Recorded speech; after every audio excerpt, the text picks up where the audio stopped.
Vagra police station ખાતે આગામી મોહરમ પર્વ નિમિત્તે શાંતિ સમિતિની બેઠક બોલાવવામાં આવી હતી।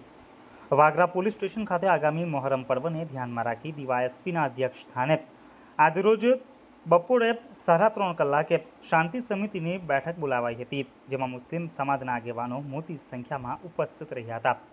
શાંતિ સમિતિની બેઠકમાં મુસ્લિમ સમાજના આગેવાનોએ વાગરા નગરમાં ઉજવાતા દરેક ધાર્મિક તહેવારો કોમી ઇખલાસના વાતાવરણમાં શાંતિપૂર્ણ રીતે ઉજવવામાં આવતા હોવાનું જણાવ્યું હતું। વાગરા પોલીસ સબ ઇન્સ્પેક્ટર સહિત ડીવાયએસપીએ સૌને વાગરા પંથકમાં શાંતિ જાળવવા વિશેષ અપીલ કરી હતી, તેમજ સમય મર્યાદામાં તાજિયાનું જુલુસ પૂર્ણ કરવા સૂચના આપી હતી।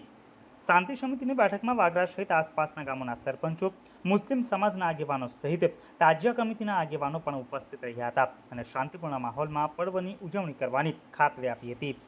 इस वीडियो को लाइक करें, हमारे चैनल को सब्सक्राइब कर बेल आइकन जरूर प्रेस करें हमारी न्यू वीडियो सबसे पहले देखने के लिए।